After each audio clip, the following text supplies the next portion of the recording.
Okay, guys, so mini lesson series here. This is the soul path diagram, okay?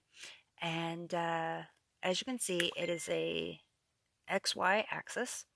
The closer to the center anybody is, the more neutral they are, okay? Now, this is coming from Nocturnal Witchcraft by Konstantinos.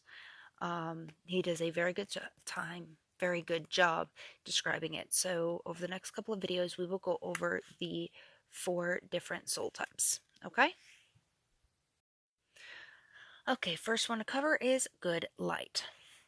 The soul type that most people are really referring to when they mention or think of the concept of good. People in this category include many but not all Wiccans and so called New Agers.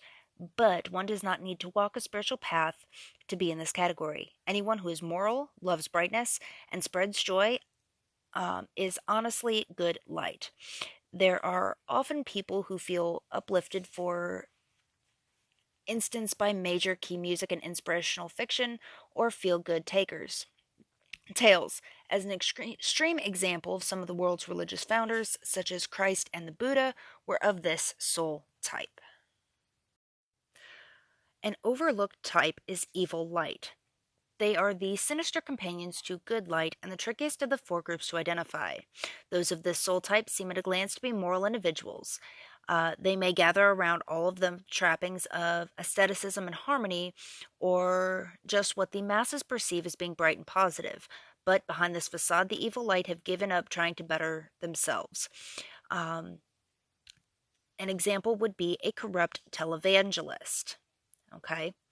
Um, Other evil light can include righteous activists who let the ends justify the means, such as pro-lifters who bomb abortion clinics. They can even encompass corrupt executives who give to charity as a good tax write-off, and frequent merry parties and even church, but who cheat their business and personal dealings without the regards for.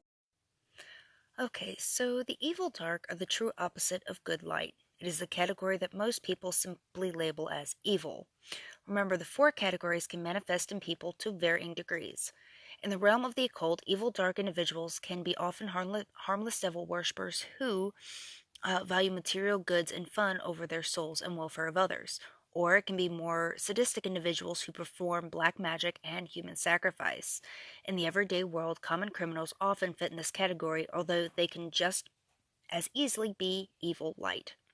Remember that the 2 evil soul types are one's failure, whether one has fallen, uh, whether they are a fallen one who was good light or good dark before his or her soul turn, determines usually whether he or she will become evil light or evil dark. Okay, so I've already had one comment on it, and I want to do an edit before more come in. So hopefully, if you're seeing this, if you saw that one of my videos, then this edit will make sense. If not, you're going to go back and watch it and then come back and watch this edit. Anywho, um, in the soul path for uh, light evil, um, where, anywho, the 2 evils, light evil and dark evil, where some people, it names Satanists, a whole bunch of others. I know a lot of people who are in the path who practice some of those who actually fall under dark good, not evil at all. Um, so do understand that there is some leeway and these are not strict. Again, the book itself is based on Wicca, so it's coming from their traditions. All right, so now we come to the good dark. And if going over the other 3 has helped any, you should already know how to describe the good dark. There are those people who do fall on the darker side of the path, um, the nighttime and the darker things in life. However, they are not evil in any way, shape, or form. There is no malice um, to them or their actions at all. They pretty much they're the same as the good light, but instead of being light, they are dark, if that makes sense. Sometimes a good dark person will feel the need to reflect on his or her nature in choice of profession. A detective who works by night. Um, so it's something as simple as that. So yeah. Now, I use the soul path diagram with my own practices and beliefs. Again, it's based on Wicca.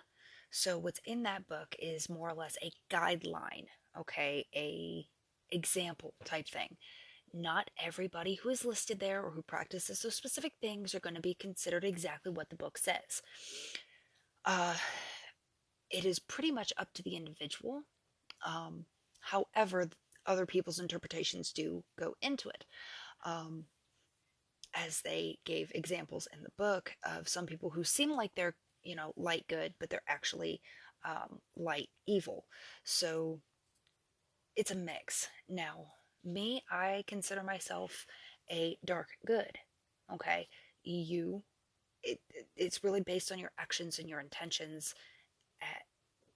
That's where you're fit. Okay, y'all. I hope you enjoyed the 4 or 5 part with the soul path and their diagram. I've seen some people ask questions between Discord and on here about what the different paths were. So I hope that just helped clarify a little bit. If you have any questions, please ask. Of course, I do highly recommend the book I was reading from. Mine is really old, but it is Nocturnal Witchcraft by Konstantinos. All right? So I'll see you guys in the next one. Bye, guys.